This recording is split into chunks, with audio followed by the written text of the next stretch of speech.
자, 우리가 살아가는 세상은 크고 작은 문제들의 연속입니다. 그런데 그 문제를 우리가 마주쳤을 때 정말 그 문제가 너무 힘에 겨워서 도저히 그 문제를 극복할 수 없는 문제가 가끔씩 우리에게 있습니다. 자, 우리가 내 인생에 닥친 이 문제를 어떻게 해결하고 무엇을 선택하느냐에 따라서 우리 인생의 방향과 우리 인생의 삶의 질이 완전히 달라집니다. 아멘. 자, 여러분 자신을 돌아보십시오. 여러분의 삶에 어떤 문제가 있습니까? 여러분들이 그 문제 앞에서 내가 무엇을 어떻게 선택하느냐에 따라서 여러분의 인생의 질이 달라집니다. 여러분의 인생이 완전히 달라집니다. 자, 오늘의 본문은 여러분 우리가 좀 전에 읽었는데 룻기서입니다. 자, 룻기서는 한 가정의 이야기입니다. 자, 5월은 가정의 달입니다.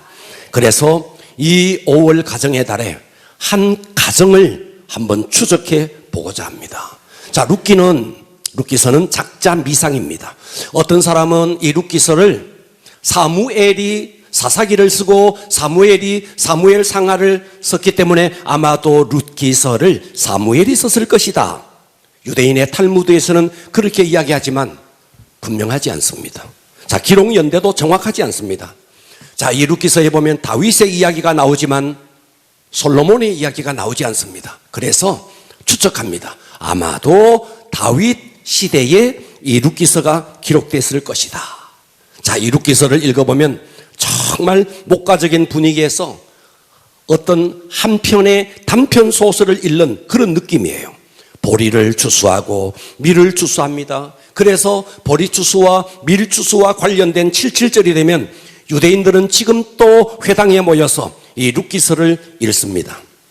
자, 룻기서의 배경은 사사기입니다. 룻기서 1장 1절을 보십시오. 사사들이 치리하던데. 그러니까 이 룻기서는 사사시대의 어느 시대였다는 겁니다. 그러면 이 사사시대가 어떤 시대냐? 사사기 가장 끝장 끝절 21장 25절에 사사시대를 이렇게 말합니다. 그때에 이스라엘의 왕이 없으므로 사람들이 각기 자기의 소견에 오르는 대로 행하였더라. 그러니까 사사시대는 암흑시대였고 무질서와 부도덕과 영적 혼돈이 극에 달했던 그런 시대였습니다.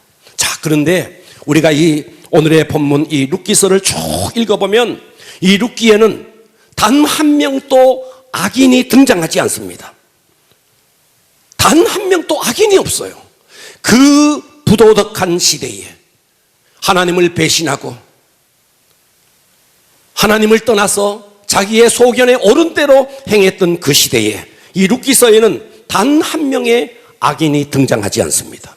고부간의 갈등은커녕 며느리들은 시어머니를 봉양하겠다고 나서고 있습니다. 노사관계의 갈등은커녕 보아스와 그의 일꾼들은 만나자 말자 서로를 막 축복합니다. 과부였던 이방 여인이었던 이 룻을 베들레헴으로 돌아왔더니 베들레헴 사람들은 이 룻을 무시하기는커녕 보아스는 룻에게 이삭을 계속 나누어 줍니다. 엑스트라로 등장하는 친족조차도 자신이 기업 물으려고 의무를 다하려고 노력했지만 힘에 부딪혀서 그것을 보아스에게로 책임을 양도합니다. 자, 이들 모두는 이 사사시대 사람 같지 않은 아주 선한 사람들입니다.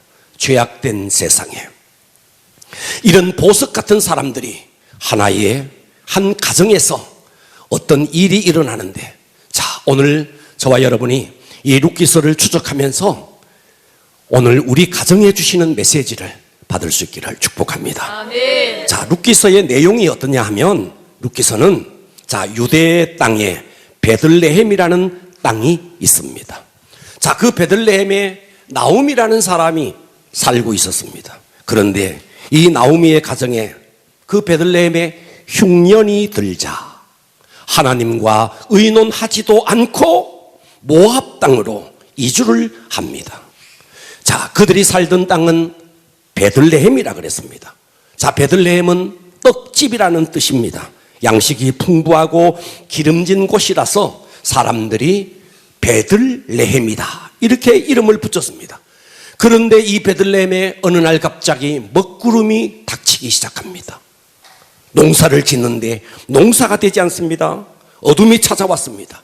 그래서 이 나오미의 가정은 너무나 쉽게 자기들이 지켜왔던 삶의 자리를 포기하고 모압 지역으로 이주를 합니다.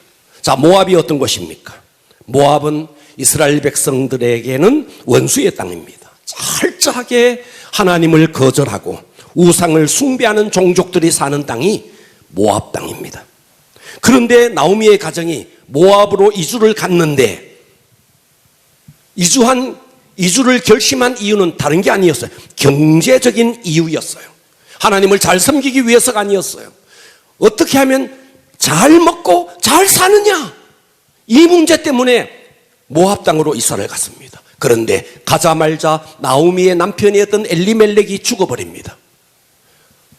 아들들이 장가를 갑니다. 그런데 아들들이 장가를 보냈는데 머지않았어 며느리들만 남겨놓고 두 아들조차 죽어버립니다. 자, 이 가정에 이런 비극이 일어납니다. 그쯤에 고향 베들레헴 땅에 다시 풍년이 들었다라는 소문을 이 나오미가 듣게 됩니다. 그래서 두 며느리 오르바와 룻을 데리고 베들레헴 땅으로 돌아옵니다. 자, 오르바는 다시 자기의 고향으로 돌아가고 룻은 나오미를 계속 쫓아와서 나오미가 중매를 서서 보아스라는 사람과 결혼을 해서 그래서 다윗 왕의 조상이 되는 이야기가 룻기서입니다. 자, 이 룻기서는 주인공이 보아스, 룻, 그리고 나오미, 이 세 사람이 주인공인데 그 중에서도 가장 돋보이는 사람은 룻입니다. 물론 엑스트라들도 등장합니다. 나오미의 남편이었던 엘리멜렉, 그리고 기럨, 말론 두 아들, 그리고 기업물을 자 이런 엑스트라도 등장하지만 룻과 나오미와 보아스가 이 세 사람이 이 룻기서의 주인공입니다. 이 사사시대, 어둡고 혼란했던 시대, 흉년까지 든 이 난세에 이 세 사람이 나오미, 룻, 보아스가 어떤 결정적인 시점에 어떤 선택을 하게 됩니다. 이 선택이 주는 의미가 무엇인지, 자, 오늘의 설교 제목은 이렇게 적어봤습니다. 따라서 합니다. 난세의 선택. 난세의 선택. 이 난세, 흉년까지 들었던 이 난세에 이 세 사람이 선택을 합니다. 이 선택이 주는 위력을 우리 모두가 경험하기를 축복합니다. 아멘. 자, 첫 번째는 나오미의 선택입니다. 나오미. 자, 앞서 말씀드린 것처럼 나오미는 베들레헴 땅에 살았습니다. 그런데 흉년이 들었습니다. 흉년이 들자 하나님께 상의하지도 않고 먹고 살기 위해서 모압 땅으로 이주를 합니다. 결과가 어떻게 됐는데 남편이 죽고 두 아들도 죽어버렸습니다. 이 가정에 죽음이 완전히 지배했습니다. 자, 룻기서 1장 3절을 보겠습니다. 나오미의 남편 엘리멜렉이 죽고, 보고 계십니까? 아멘. 네, 먹고 살기 위해서 하나님의 땅인 가나안 땅인 베들레헴을 떠나서 원수의 땅인 모압 지역으로 가자 말자 나오미의 남편 엘리멜렉이 죽고 나오미와 그의 두 아들이 남았는데 그들은 모압 여자 중에서 그들의 아내를 맞이하였는데 하나의 이름은 오르바요, 하나의 이름은 룻이더라. 그들이 거기에 거주한 지 10년쯤에 말론, 기럨 두 아들입니다. 말론과 기럨 두 사람이 또다시 죽어버립니다. 다 죽고 그 여인은 두 아들과 남편의 뒤에 남았다. 이제 늙은 과부 한 명, 젊은 과부 두 명이 여기서 남았다는 거예요. 우리는 오늘 여기서 나오미의 선택이 주는 교훈이 무엇인가? 말씀을 붙들지 않고 상황을 바꾸기 위해서 해결하는 방법은 절대로 안전한 미래를 보장하지 못한다는 겁니다. 아멘. 작은 어려움을 피해서 갔더니 더 큰 어려움이 왔다는 겁니다. 아멘. 먹고 사는 양식의 문제를 위해서 모압 땅에 갔더니 남편이 죽고 두 아들조차 죽어버렸다는 것입니다.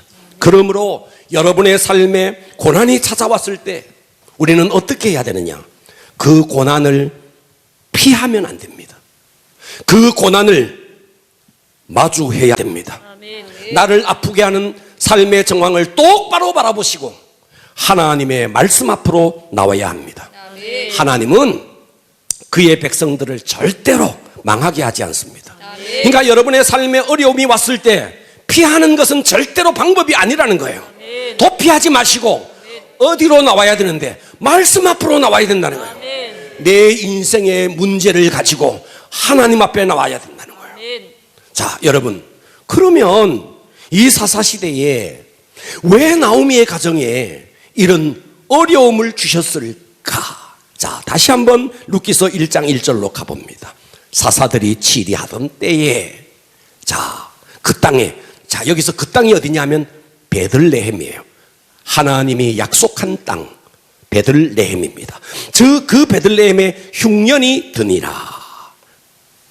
유다 베들레헴의 한 사람이 그의 아내 두 아들을 데리고 모압 지방에 가서 거류했다. 자, 베들레헴 하나님이 약속한 땅을 떠나서 모압으로 갔다. 자, 그러면 하나님이 약속한 땅인 이 가나안 땅에 대해서 성경은 어떻게 이야기하느냐 하면 신명기 11장 12절에 이렇게 말합니다. 내 하나님 여호와께서 돌보아 주시는 땅. 자, 이 가나안 땅은 하나님께서 돌보아 주는 땅이라는 거예요. 잠시 어려움이 있을지라도 이 하나님이 약속한 땅을 떠나면 안 된다는 거예요. 하나님이 돌보아 주는 땅이라 연초부터, 한 해가 시작됐을 때 연초부터 연말까지 내 하나님 여호와의 눈이 항상 그 땅을 지켜 보호하여 준다는 거예요. 이 땅이 가나안 땅이라는 것입니다. 하나님이 택하신 가나안 땅은 하나님이 연초부터 연말까지 하나님의 눈이 떠나지 않고 지켜 보호하여 주십니다. 그러니까 우리가 어려움이 왔을 때 떠나는 것은 절대로 방법이 아니라는 거예요. 시간이 조금 지나면, 자, 룻기서 1장 6절에 보면 그 여인이 모압 지역에서 여호와께서 자기 백성을 돌보시사 그들에게 양식을 주셨다. 봐봐요, 이 베들레헴 땅에 다시 풍년이 들었고 다시 양식을 주셨다 함을 들었다는 거예요. 잠시만 견디면 될 것을, 그것을 견디지 못하고 떠나갔다는 것입니다. 듣고 계십니까? 아멘. 여러분, 여러분의 삶에 크고 작은 문제가 있습니다. 그 문제가 우리 앞에 왔을 때 우리는 어떻게 해야 되는가? 인간적인 방법으로 도피하는 것은 절대로 방법이 아니다 하는 것입니다. 하나님은 반드시 하나님이 약속한 땅을 지켜주십니다. 자, 그렇다면 여기서 말하는 이 가나안 땅은 어떤 의미냐 하면 신약시대에 예수 그리스도를 통해서 얻게 된 저와 여러분의 영적 위치입니다. 아멘. 그러니까 우리는 절대로 하나님의 자녀의 위치를 이탈하면 안 된다는 거예요. 내 삶에 어려움이 왔다, 사업에 어려움이 왔다, 건강에 어려움이 왔다, 가정에 어려움이 왔다. 이때 우리가 해야 할 일은 하나님을 떠나면 안 된다는 거예요. 아멘. 하나님이 약속한 영적 위치를 절대로 떠나면 안 된다는 것입니다. 아멘. 할렐루야. 자, 그렇다면 왜 이 베들레헴 땅에 흉년이 왔을까요? 하나님은 그 땅을 보호하여 지켜 연초부터 연말까지 지켜 보호하여 주신다 그랬는데 왜 하나님께서 이 베들레헴 땅에 흉년을 주셨을까요? 하나님이 깜빡 졸다가 야, 내가 흉년 들은지 몰랐다, 야, 그럴 분이 아니실 텐데 왜 흉년을 주셨을까요? 우리는 알 수 있습니다. 자, 지금은 사사시대라 그랬어요. 하나님을 섬기고 하나님을 존귀히 여기는 자에게는 하나님은 연초부터 연말까지 지켜 보호하여 주십니다. 아멘. 그런데 이 사사시대는 왕이 없었어요. 단지 왕이 없었던 게 아닙니다. 그들의 궁극적인 왕이었던 하나님조차 그들에게는 없었어요. 그러니까 사사시대에 흉년이 왔던 이유는 그들이 하나님을 떠났기 때문이라는 거예요. 그러니까 하나님을 떠난 자에게 하나님이 주신 징계였고 하나님이 주신 채찍으로서 흉년이 왔다는 것입니다. 할렐루야. 그런데 이 왕이신 하나님의 통치 앞에 순종하지 않고 그렇게 자기 소견에 옳은 대로 행하다가 흉년이 왔는데 그러면 우리는 흉년을 만났을 때, 여러분의 삶에 문제가 있고 여러분의 삶에 어떤 고통이 왔을 때 그때 어떻게 해야 되는데, 하나님 앞에 나와서 죄를 회개하고 하나님을 떠났던 마음을 회개하고 하나님 앞으로 돌아와야 되는데, 하나님을 떠나면은 더 큰 어려움이 온다 하는 것이 오늘의 본문의 메시지입니다. 할렐루야. 자, 나오미가 선택했던 모압 땅. 자, 이 모압 땅은요, 자, 모압을 한번 추적해 봅시다. 자, 여기는 지금 룻입니다. 룻. 그런데 좀 더 거슬러 올라가면 아브라함의 조카 룻이 아니고 롯이 나옵니다. 롯이 나온다고요. 룻과 이름이 비슷하죠. 롯이 나옵니다. 자, 이 롯이 소돔 땅으로 갑니다. 소돔 땅으로 갔는데 거기는 아주 죄악이 아주 관영한 땅이었습니다. 동성연애가 충만한 땅이었습니다. 그런데 하나님께서 이 소돔 땅을 불과 유황으로 멸하실 때에 아브라함이 그것을 알고 이 소돔성을 향해서 중보 기도를 합니다. 그래서 롯이 이 소돔 땅을 떠나게 됩니다. 그때 롯의 아내는 뒤를 돌아보고 소금 기둥이 되었지만 롯과 두 딸이 그 유황불을 피해서 팍 도망을 가다가 소알이라는 곳에 갑니다. 그 소알이라는 곳에 갔는데 이 두 딸이 언니가 먼저 아버지에게 술을 먹이고 아버지와 잠을 자요. 둘째 딸이 또다시 그 이튿날 아버지에게 술을 먹이고 아버지에게 들어가요. 그래서 태어난 아들이 모압이고 암몬이라는 거예요. 이해가 되십니까? 그러니까 아주 근신상간에서 태어난 아주 불합리한 방법에 의해서 태어난 조상이 바로 여기에 등장하는 모압 그리고 암몬이라는 겁니다. 그러니까 이 모압은요, 이스라엘 백성이 광야를 행진할 때 집요하게 방해를 했습니다. 그리고 모압 왕 발람이라는 사람을 재물을 통해서 사주해서 이스라엘 백성들을 막 저주하게 만들었고, 여인들을 배후에 사주해서 이스라엘 백성들을 우상 숭배하게 만들고 음행하게 만들고, 그래서 이스라엘 백성 24,000명이 연병에 죽게 만들었던 당사자가 바로 이 모압이라는 겁니다. 그러니까 이 모압이라는 나라는 하나님의 백성을 끈질기게 괴롭혔던 그 땅에, 그래서 그들은 하나님을 섬기지 않고 인신 제사를 지냈어요. 여자들을 죽여서, 딸을 죽여서 제물을 바쳤던, 그들은 그모스 신을 섬기면서 인신 제사를 지냈습니다. 아주 악한 자들입니다. 그래서 신명기 23장 3절에는 이렇게 말해요. 암몬 사람과 모압 사람은 여호와의 총회에 들어오지 못하리니 그들에게 속한 자는 10대뿐 아니라 영원히 여호와의 총회에 들어오지 못하리라. 이렇게까지 말했던 자가 모압이라는 것입니다.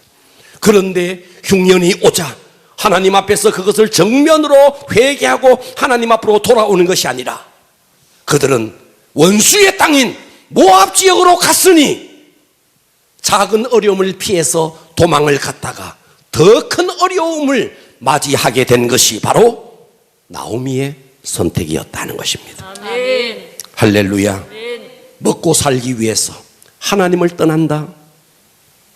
여러분, 더 중요한 것을 놓쳐버리고 먹고 살기 위해서 하나님을 떠난다. 있을 수 없는 것입니다. 난세에 우리가 선택해야 될 것, 나오미처럼 도피는 절대로 방법이 아니다. 하나님의 땅을, 하나님께서 우리에게 주신 영적 위치인 하나님의 자녀의 위치를 이탈하는 것은 절대로 방법이 아니다 하는 것이 나오미의 선택이 주는 교훈입니다. 할렐루야. 두 번째입니다. 난세의 선택 두 번째, 룻의 선택입니다. 자, 나오미는 모압 땅으로 갔습니다. 거기서 남편이 죽었습니다. 두 아들을 장가를 보냈습니다. 그런데 말론과 기론조차 모압 땅에서 죽어버렸습니다. 이제 늙은 과부 하나, 젊은 과부 둘이가 남았습니다. 그때쯤 저 베들레헴 땅에 다시 풍년이 들었다는 소문을 듣고 이 늙은 과부였던 나오미가 젊은 과부 둘을 데리고 베들레헴으로 돌아옵니다. 돌아오는 길에 나오미가 두 자부 며느리에게 권면을 합니다. 뭐라고 권면하느냐? 너희들 베들레헴 땅으로 돌아가도 너희들 내가 다시 시집을 가서 결혼을 해서 너희에게 아들을 낳아줄 그를 기미도 보이지 않고 너희들 고향으로 돌아가라. 자, 룻기서 1장 14절.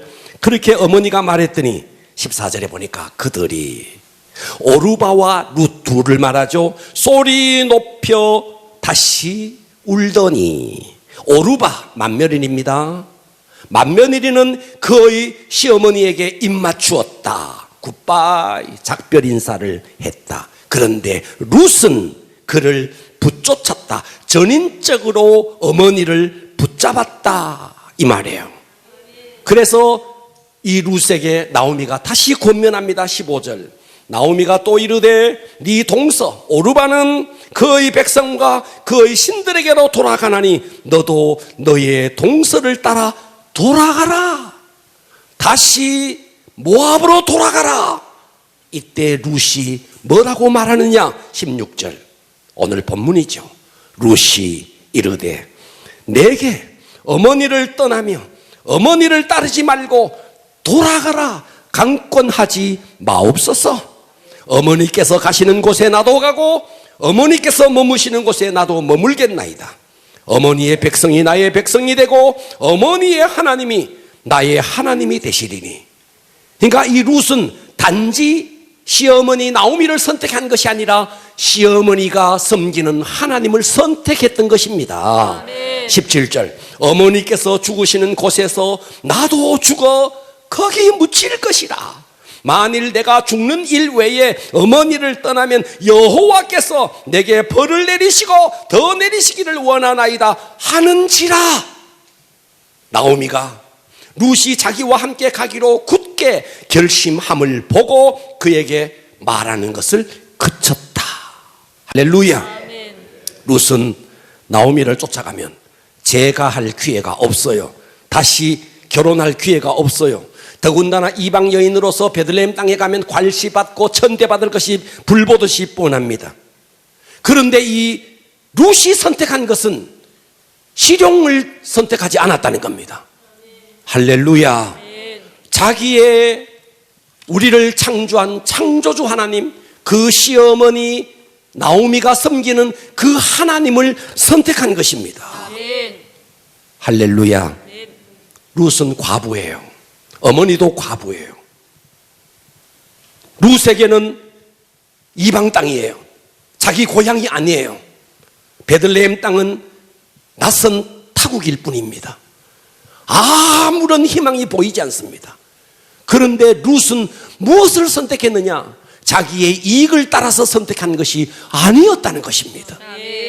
할렐루야. 오늘날 이 시대를 지배하는 가장 무서운 철학 사상이 뭐냐 하면 실용주의입니다. 실용주의. 이것이 나에게 얼마나 정당한가, 이것이 얼마나 나에게 옳은가 보다가도 이것이 얼마나 나에게 유익한가, 이것을 따지는 것입니다. 그래서 기독교의 최고의 적은 실용주의입니다. 현대인들은 계속해서 실용주의의 노예가 됩니다. 내가 이것을 하면 나에게 얼마나 유익이 되겠느냐. 여러분, 기독교는 내 유익을 위해서 믿는 게 아닙니다. 비록 내가 설 땅이 없어지고 내가 가는 길에 찬바람이 불고 외롭고 더 고독하다 할지라도 우리가 믿는 예수 그리스도는 진리이기 때문에 우리는 이 기독교를 선택하는 것입니다. 아멘. 할렐루야. 그러니까 여러분은 보다 위대한 가치, 정말 정당하고 옳은 선택을 합니까? 아니면 내 유익을 따라서 선택합니까?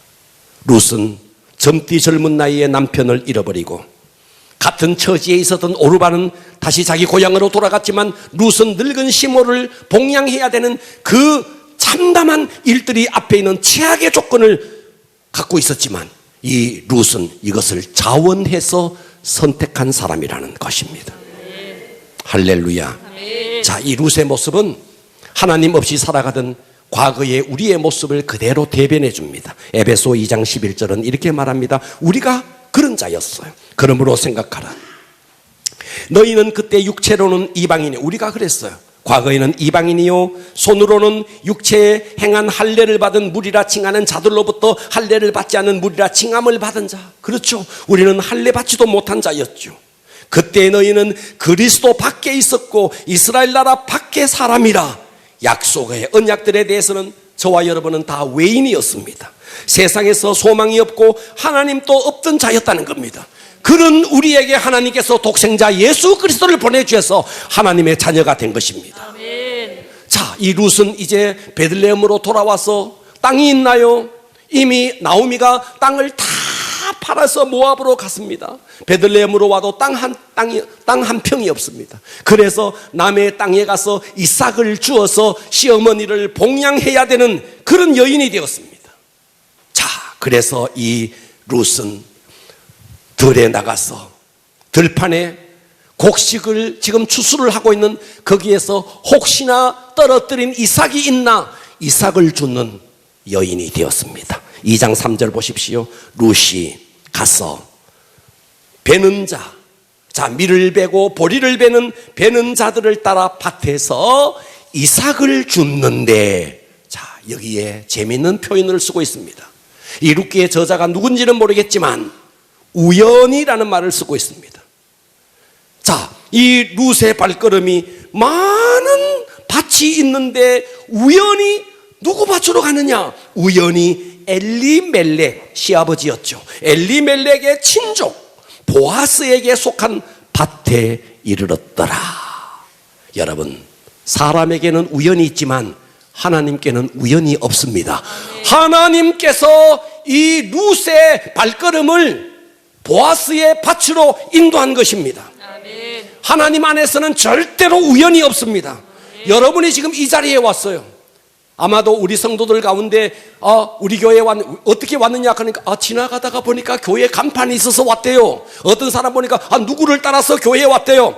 네, 여러분들은 이런 방법 저런 방법으로 우리 교회에 왔을지 모르겠지만 하나님께서 여러분의 발걸음을 옮기신 것입니다. 아멘. 오늘 이 룻이 우연히 갔다고요? 하나님께서 그의 발걸음을 옮긴 것입니다. 여러분이 이 자리에 우연히 온 것이 아닙니다. 하나님께서 여러분의 발걸음을 이곳으로 옮긴 것입니다. 아멘. 하나님의 절대 간섭이 있다는 것입니다. 아멘. 우리가 하나님을 선택하고 하나님 앞에 나올 때 하나님은 반드시 은혜를 베풀어 주십니다. 아멘. 젊은 나이에 과부가 되어서 고향까지 버리고 늙은 시모를 봉양해야 되는 그런 슬픈 현실에 이 룻에게 하나님께서 은혜를 베푸시는데, 룻기서 2장 8절에 보면, 자, 이제 발걸음이 보아스의 밭으로 갔는데 그 땅의 주인이었던 보아스가 이렇게 말합니다. 보아스가 룻에게 이르되 내 딸아 들으라. 이삭을 주우러 다른 밭으로 가지 말며 여기서 떠나지 말고 나의 소녀들과 함께 있으라. 그들이 베는 밭을 보고 그들을 따르라. 내가 그 소년들에게 명령하여 너를 건드리지 말라 하였다. 괄시하게 만들지 않았다. 건들지 말라 하였다. 목이 마르거든 그릇에 가서 소년들이 길어 오는 것을 마실지니라. 할렐루야. 아멘. 구체적으로 보아스라는 사람을 통해서 룻에게 하나님께서 은혜를 베푸시는 것입니다. 아멘. 나오미, 하나님의 땅인 베들레헴을 떠났다가 그 작은 어려움을 피해서 떠났다가 더 큰 어려움을 겪었던 나오미의 선택. 그런데 룻은 나오미가 섬기는 하나님을 섬기겠다고 그 어려운 현실을 받아들이고 하나님의 품으로 돌아왔더니 하나님께서 이 룻에게 은혜를 베푸는 것입니다. 아멘. 이때 룻의 고백을 한번 보십시오. 10절. 룻이 엎드려 얼굴을 땅에 대고 절하며 그에게, 그가 보아스예요.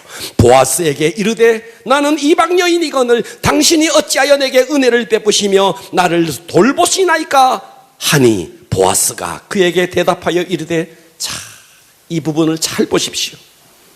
보아스가 그에게 대답하여 이르되 네 남편이 죽은 후로 네가 시어머니에게 행한 모든 것과 네 부모와 고국을 떠나기 전에 알지 못하던 백성에게로 온 일이 내게 분명히 알려졌다. 여호와께서, 잘 보십시오, 여호와께서 내게 행한 일에 보답하시기를 원하며 이스라엘 하나님 여호와께서 그의 날개 아래에 보호를 받으러 온 내게 온전한 상 주시기를 원하노라 하는지라. 룻이 이르되 내 주여, 내가 당신께 은혜 입기를 원하나이다. 나는 당신의 하녀 중에 하나와도 같지 못하오나 당신이 이 하녀를 위로하시고 마음을 기쁘게 하는 말씀을 하셨나이다. 이 보아스는 룻을 물질적인 도움뿐만 아니라 마음의 위로까지 줍니다. 보아스를 통해서 경험하는 위로는 물질 이상의 것이었습니다. 그뿐만 아닙니다. 14절, 식사할 때에 보아스가 룻에게 말합니다. 이르되 이리로 와서 떡을 먹으며 내 떡 조각을 초에 찍으라 하므로 룻이 곡식 빼는 자 곁에 앉으니 그가 볶은 곡식을 주매 룻이 배불리 먹고 남았더라.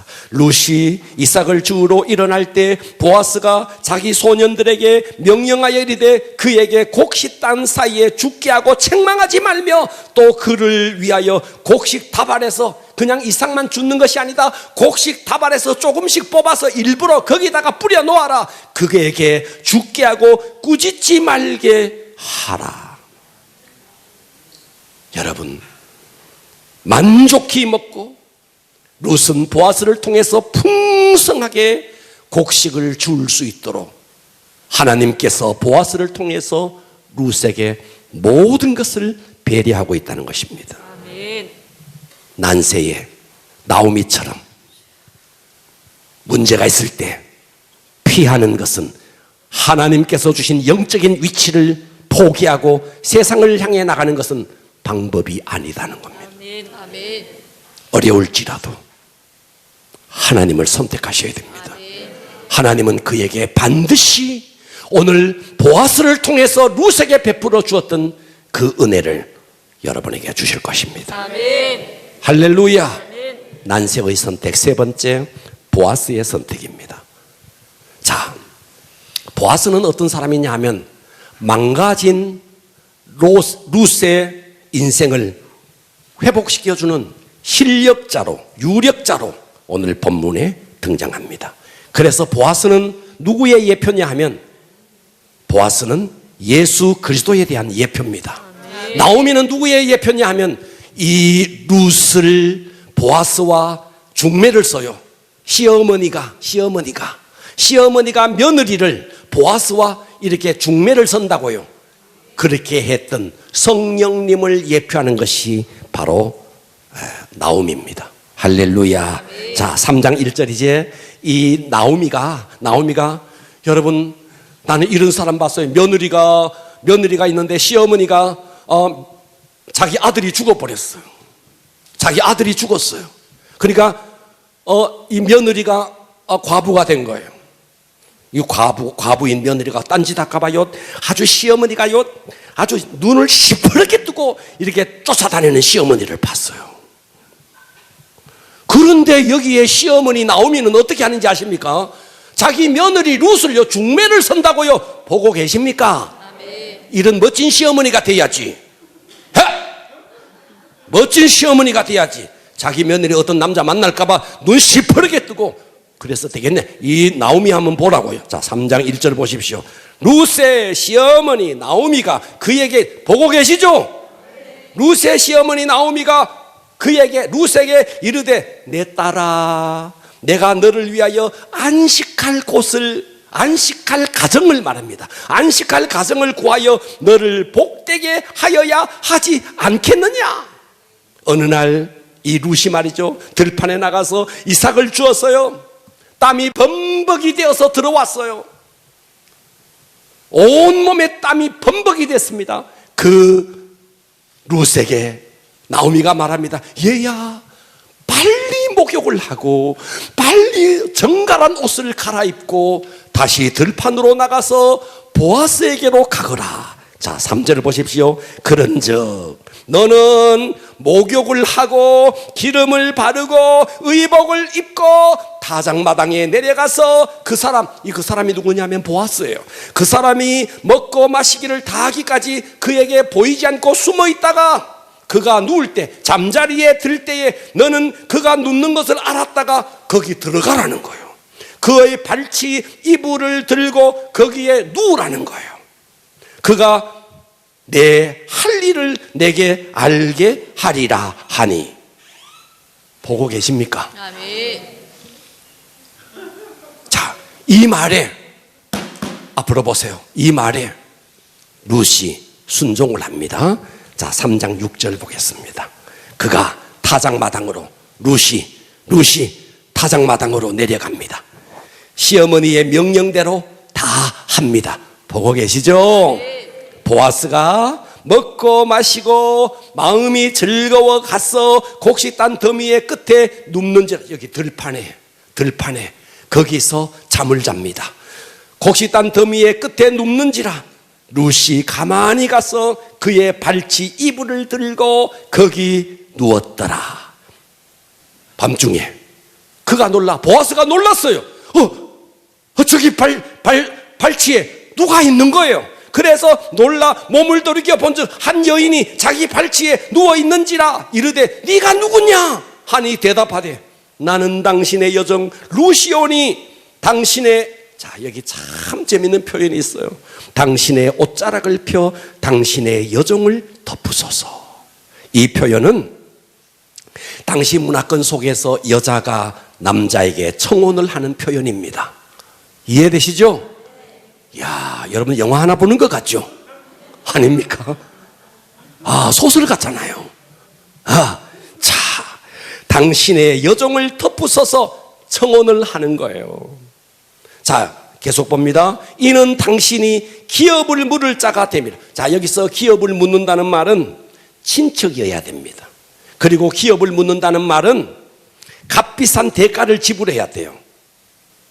땅을 사서 전 남편의 이름으로 등기를 해주고, 남편은 죽었지만 전 남편의 이름으로 등기를 해주고, 그리고 그녀를 자기의 아내로 삼아야 돼요.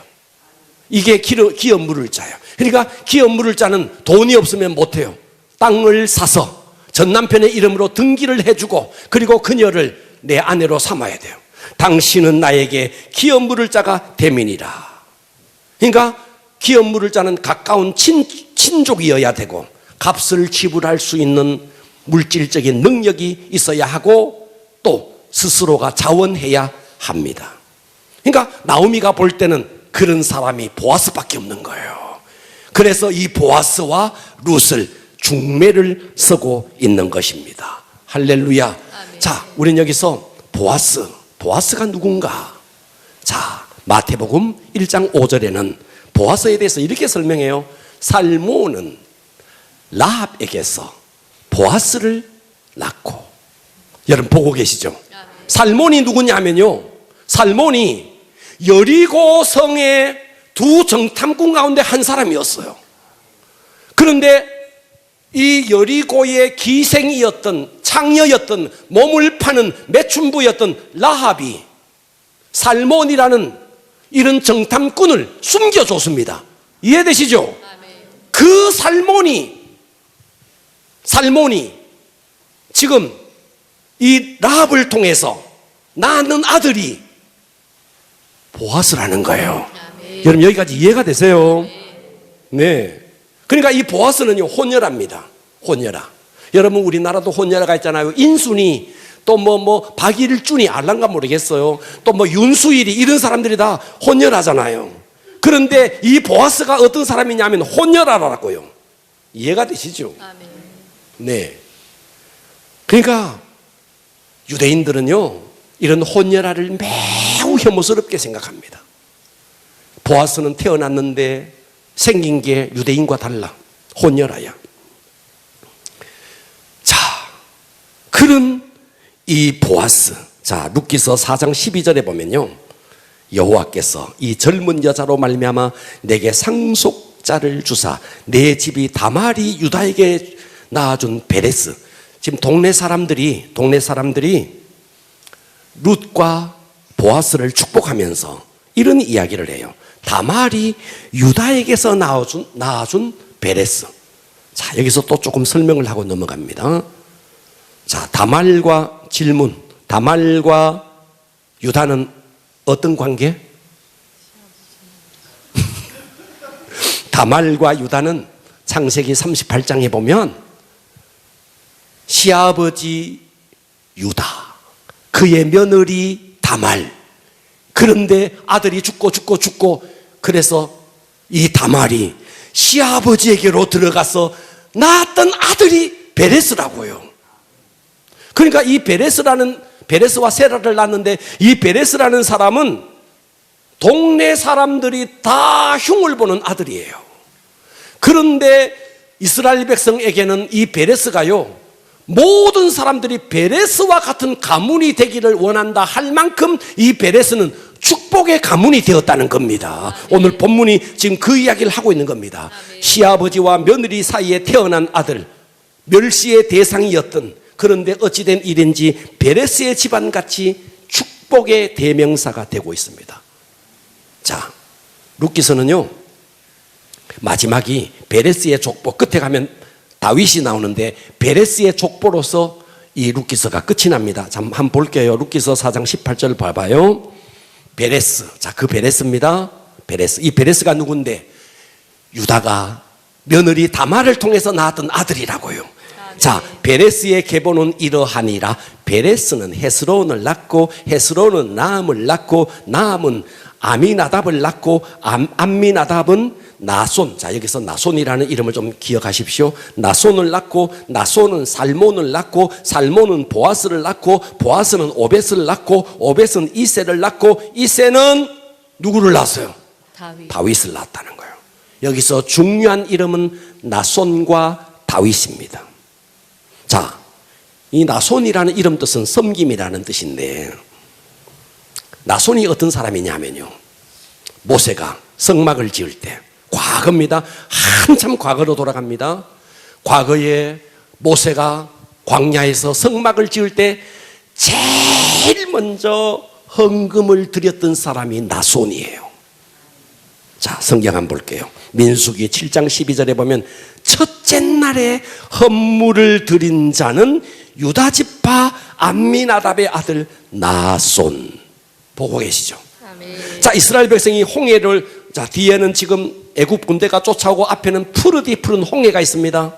그때 모세가 이스라엘 백성에게 명령을 합니다. 홍해로 뛰어들어라, 이렇게 명령을 내리는데 아무도 뛰어들지 않습니다. 아무도. 겁이 나니까. 여러분 다 같이 지금 푸른 홍해에 뛰어들어라, 누가 뛰어들겠습니까? 아무도 뛰어들지 않았습니다. 그때 제일 먼저 홍해로 뛰어든 자가 누구냐면 나손이에요. 아멘. 처음 들어본 이야기죠. 나손이 참, 그래서 펭귄들이 이렇게 있다가 바닷속으로 뛰어드는데, 이 펭귄들이 서로 안 뛰어들려고 하는데 제일 먼저 뛰어드는 펭귄을 퍼스트 펭귄이라 그래요. 이야, 이 나손이요, 참으로 홍해에 뛰어든 거예요. 그랬더니 백성들이 따라서 막 뛰어드니까 홍해가 그때 쫙 갈라지는 것입니다. 여러분, 홍해는 갈라진 홍해를 걷는 게 아니에요. 갈라지지 아니한 홍해를 뛰어드니까, 걸으니까 그때 홍해가 갈라진 것입니다. 여러분의 문제를 하나님이 다 해결하시고 여러분들에게 어떤 일을 하라는 게 아닙니다. 행하면 갈라집니다. 아멘. 이때에 제일 먼저 뛰어들었던 자가 누구냐? 전승에 의하면 그가 나손이었다는 거예요. 할렐루야. 그러니까 이 나손의 가문에서 누가 태어나는데? 보아스가 태어나요. 이 나손의 가문에서 누가 태어나는데? 다윗이 태어나요. 이 나손의 가문에서 누가 태어나는데? 왕 중의 왕인 예수 그리스도가 이 나손의 가문에서 태어납니다. 그래서 광야를 이제 행진할 때도 나손이 항상 선두였습니다. 민수기 10장 14절에 보면 선두로, 봐봐요, 선두로 유다 자손의 진영의 군기에 속한 자들이 그들의 진영별로 행하였더니 유다 군대는 암미나답의 아들 나손이 이끌었고, 보고 계시죠? 이만큼 나손은 섬겼던 그런 자. 그래서 역대상 2장 10절에 보면 람은 암미나답을 낳고 암미나답은 나손을 낳았으니 나손은 유다 자손의 방백이며 프린스 왕이 되었다는 말입니다. 유다와 다말 사이에 태어난 이상한 집안에 이제 회복이 일어났습니다. 할렐루야. 이 베레스의 가문은 인생 밑바닥에서 하나님의 은혜로 일어난 축복의 대명사. 그래서 룻과 보아스를 축복할 때에 베레스의 집안과 같기를 원한다, 이렇게 축복을 했던 겁니다.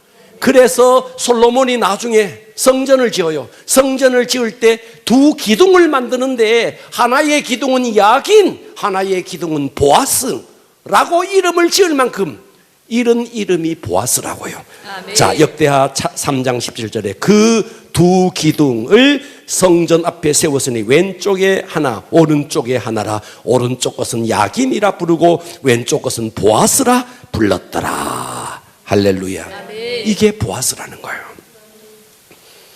여러분, 하나님께서 레위기 19장 9절에 보면 너희가 너희 땅에 곡식을 거둘 때 너는 밤모퉁이까지 다 거두지 말고 내 떨어진 이삭도 줍지 말고 내 포도원의 열매를 다 따지 말고 내 포도원에 떨어진 열매를 줍지 말고 가난한 사람 거류민을 위하여 버려두라, 이렇게 레위기에 말했는데 그때 당시에 아무도 이 일을 안 했는데 누가 했는데? 보아스가 한 거예요.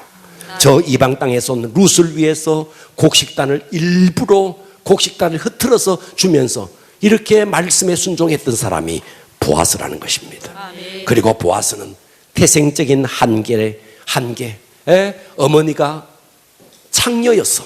몸을 파는 창녀였어. 동네 나가면 동네 아이들이 다 보아스를 놀려. 너 창녀 자식, 몸 파는 여자 자식, 그렇게 놀렸지만 그 태생적인 한계를 극복한 사람이 보아스라는 것입니다. 아멘. 할렐루야. 네. 그랬더니 이 보아스의 가문에서 누가 나옵니까? 다윗이 나오고 이 보아스의 가문에서 예수 그리스도가 나오는 것입니다. 아멘. 할렐루야. 자, 루키서 3장 11절 한번 다 같이 한번 읽어봅니다. 그리고 시작. 그리고 이제 내 딸아 두려워하지 말라. 내가 내 말대로 내게 다 행하리라. 내가 현숙한 여자인 줄 나의 성읍 백성이 다 네, 이 아느니라. 보아스는 말이죠, 그 발치에 와서 청혼을 합니다. 당신의 옷자락으로 나를 덮으소서. 그때 보아스는요, 너는 현숙한 여자다, 자기의 정욕을 채워줄 여자로 알고 그 자리에서 겁탈한 것이 아니고 정당한 법적 절차를 밟아서 정정당당하게 자기의 아내로 맡겠다는 말입니다. 할렐루야. 이 사람이 보아스라는 것입니다. 난세에 저와 여러분은 절대로 나오미 같은 선택을 하면 안 됩니다. 어떤 경우에도 우리는 하나님을 붙잡아야 됩니다. 그리고 보아스처럼 말씀에 순종하고 비록 내 삶에 태생적인 한계가 있다 할지라도 그것을 뛰어넘을 때 위대한 가문 될 수 있을 것입니다. 5월은 가정의 달인데 저와 여러분이 이런 위대한 가문의 주인공이 되기를 축복합니다. 아멘. 다 같이 일어나겠습니다. 오늘의 말씀을 붙들고 기도합니다.